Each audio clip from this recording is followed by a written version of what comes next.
د وحدت نیوز قدرمنو د وخت تاسو کتلی شئ موږ په قبایلي ضلع جنوبي وزیرستان لور ونه کې موجود یو. دا ونه ګریډ سټیشن ده. دلته که وګورو په جنوبي وزیرستان کې د بجلۍ غټه ستونزه ده. د وزیرستان مختلفو سیمو اوسېدونکي چې کوم دي هغه په دې دور جدید کې هم د بجلۍ د چې کوم رڼا ده هغې نه محرومه دي. دې وخت کې د جنوبي وزیرستان د وانه حلقې ام پی ای چې کوم دی صوبایي هغې په مرستې سره دلته کې چې کوم جنوبي وزیرستان اعظم ورسک ډابکوټ کړیکوټ شکی شولا مرغزی دغه سیمې خلک چې کوم دي هغې دپاره 53 ټرانسفارمر ورسره 106 چې کومه مټې دي هغې منظوري شوې ده. دلته بقاعده چې کوم تقریب دی تابع کړی شوی دی دلته د ډسټریبیوشن او تقسیم شولې 106 مټې او 53 ټرانسفارمر.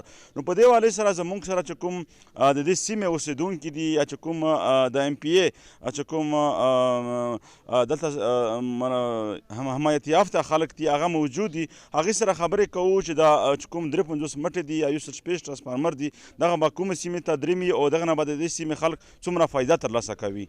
کوم شی په موقع باندې راغلی دی دا تقریبا 53 ټرانسفارمر دي د هر ټرانسفارمر سره 2 مټې هدي.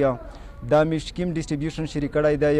په دا نامه ملګري خبره درته وکړه دو په علاقې کې پخ زم نه لګېږي چې آیا ضرورتمند وي. نور په دا کې داسې علاقې پوتې دي لکه توی خوله پوتې دو زرملنه پوتې دو سپین پوتې دی تنایي پوتې دو ډېرې داسې علاقې دي پوتې شوي دي. نو امید دی د راون مول چې کوم دی دا علاقې چې کومه پوتې شوي دي هغه علاقې ته ټول ته دغه شی رسېږي د ضرورت په بنیاد باندې.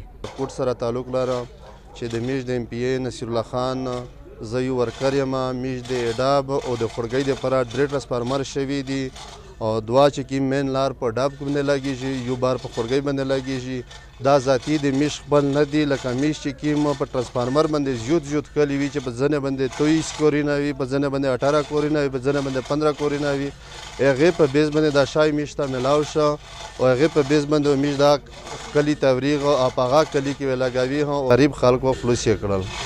تانده زده شکیه و خجل خیلیا میش د ام پی ای ډیره شکریه ادا کوي چې میش ته د انداز ټرانسفارمر رول علاقه ته او هر کوم ته ورسول خدا کې د خجل خیل دي د پیر را خیل دي د خجل د شسبر کې دي هر کوم ته ان شاء الله په شپ خوشالي غسر ورسېدل.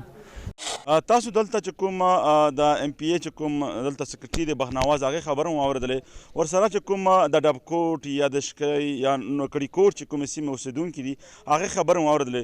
دوی وایي چې د چې کوم دغه پیکج دی د ټرانسفارمر او د مټې دغه د ام پی ای فنډ نه موږ ته راکړی شو او دغه سیمې چې کوم خلک دي دغه به دې نه فایده اخلي. او که وګورو په دې سیمه کې د بجلۍ چې کوم لوډ شیټینګ دی اهم سیوا دی او ځینې داسې سیمې دي چې هلته اوس هم د بجلۍ چې کوم لاینونه دي هغه نه تر شوي. نو دوی دا وایي چې کوم موږ ته د 53 ټرانسفارمر میلاو شول یا کومه مټې میلاو شوې دا به موږ د کمیونټي دپاره استعمالوو دغه نه به د سیمې چې کوم د علاقې چې کوم خلک دي هغه به فایده اخلي.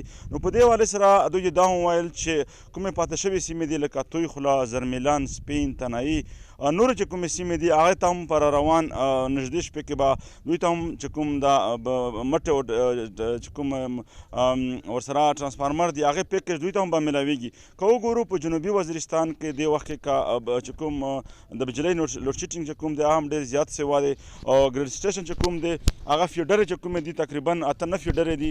نو دې وخت کې وخت په وخت باندې د شرکتونه کوي د دې سیمې خلک چې دلته که چېرته یو بل ګریډ منظور شي نورې فیوډرې به دې سیمې کې ولګېږي نو بیا به د دې سیمې خلکو ته فایده ترلاسه کړي.